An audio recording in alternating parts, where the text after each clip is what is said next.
बेंगलोर हा टप्पा शारीरिक आणि मानसिक कसं पाहणारा असतो.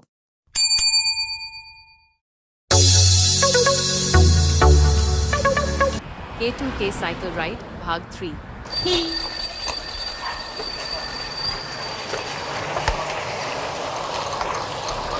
नमस्कार मित्रांनो, आपल्या काश्मीर ते कन्याकुमारी या स्वप्नवत प्रवासाचा आता पुढचा टप्पा सुरू झालाय. 18 फेब्रुवारी 2026 ला श्रीनगरच्या लाल चौकातून सुरू झालेली ही जिद्द आता भारताच्या मध्यभागातून दक्षिणेकडे कूच करतीये. 24 फेब्रुवारी 2026 दिवस 7वा, नागपूर ते तेलंगणा बॉर्डर. आज प्रवासाचा 7वा दिवस. सकाळी सकाळी संत्र्यांच्या नगरीतून म्हणजेच नागपूरहून आमची स्वारी हैदराबादच्या दिशेने निघाली. समोर होता विस्तीर्ण NH44. रणरणत ऊन आणि उन्हाळ्याची चाहूल लागलेला वसंत ऋतू. रस्त्याच्या कडेला पळसाच्या झाडांनी जणू केशरी रंगाची उधळण केली होती. आम्ही प्रत्येक रायडर 20 ते 20 किलोमीटरचे टप्पे पार पाडत होतो. सकाळी 11:30 सुमारास हायवेवरच्या एका ढाब्यावर जेवणासाठी थांबलो. ऊन वाढत होतं, पण आमचा उत्साह त्याहूनही जास्त होता. याच प्रवासात आम्हाला भेटल्या आंतरराष्ट्रीय धावपटू आणि forest officer Bhairavi madam. Telangana बॉर्डरवर त्यांनी आमची विचारपूस केली, हक्काने चहा पाणी दिलं. तेव्हा खरं समजलं की स्पोर्ट्समन स्पिरिट काय असतं. रात्रीचा मुक्काम आम्ही निजामाबाद जवळ एका सुरक्षित ठिकाणी केला. 25 फेब्रुवारी 2026 दिवस 8वा, तेलंगणा ते कर्नाटक सीमा. आज 8वा दिवस. शरीर थोडं थकलं होतं, पण मन मात्र हैदराबादला भेटायला आसुसलेलं होतं. पहाटेच निजामाबादहून निघालो. आता भौगोलिक परिस्थिती बदलत होती. तेलंगणाचे ते लाल मातीचे रस्ते आणि खडकाळ भाग मागे सारत आम्ही हैदराबाद बायपास गाठला. शहराची गर्दी टाळून आम्ही थेट बँगलोर हायवेला लागलो. रस्ता आता आणखीनच आव्हानात्मक होत होता. लांबच लांब चढ उतार आणि सोबतीला असणारा दक्षिणेचा वारा. पण कन्याकुमारी गाठण्याचं वेळ इतकं होतं की पेडल मारणं थांबवलं नाही.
सव्वीस फेब्रुवारी 2026 दिवस 9वा, बँगलोर आगमन.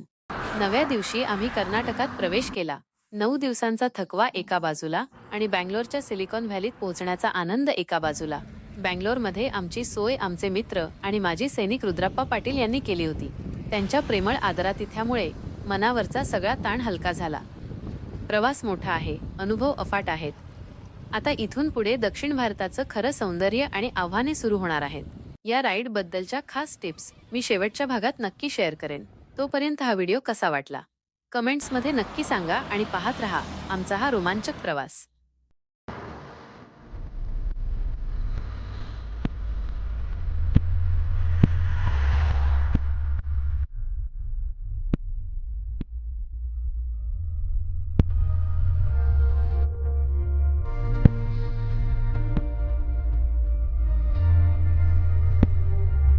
दोबारा बोलो. हम फिट इंडिया फिट, हम फिट इंडिया फिट, हम फिट इंडिया फिट. भारत माता की जय, भारत माता की जय, भारत माता की जय. वंदे वंदे वंदे. ओके, जय हिंद.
मित्रांनो, सायकल राईड म्हणजे फक्त पेडल मारणं नसतं, तर ती एक मॅनेजमेंट असते.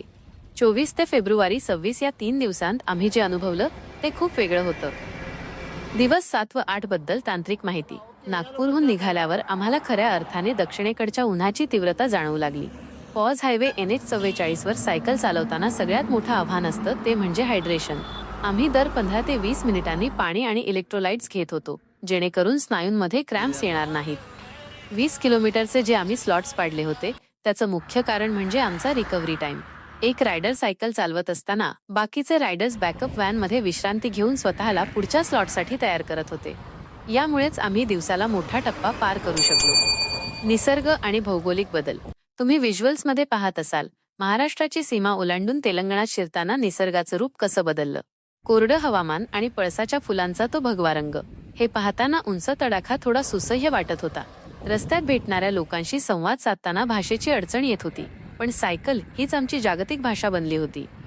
दिवस 9 बँगलोरचे आव्हान. 9व्या दिवशी जेव्हा आम्ही बँगलोरच्या दिशेने निघालो तेव्हा चढउतार, रोलिंग टेरेन वाढले होते. सायकलचे गिअर्स सारखे बदलावे लागत होते. पण जेव्हा तुमचे मित्र सोबत असतात तेव्हा कठीण रस्ताही सोपा वाटतो. बँगलोरमध्ये माजी सैनिक रुद्राप्पा पाटील यांनी आम्हाला दिलेली मिलेट डिश आणि तिथलं आदरातिथ्य यामुळे शरीराला पुन्हा ऊर्जा मिळाली. मित्रांनो, या प्रवासात आम्ही सायकलची काळजी कशी घेतो, चेन ल्युब्रिकेशन, चेन लूप कधी करतो आणि सामानाचं नियोजन कसं आहे, हे सर्व मी तुम्हाला या मालिकेच्या शेवटच्या एपिसोडमध्ये सांगणार आहे. तोपर्यंत हा व्हिडिओ शेअर करा आणि तुमच्या काही शंका असतील तर नक्की विचारा. भेटूया पुढच्या टप्प्यात. नमस्कार, जय हिंद.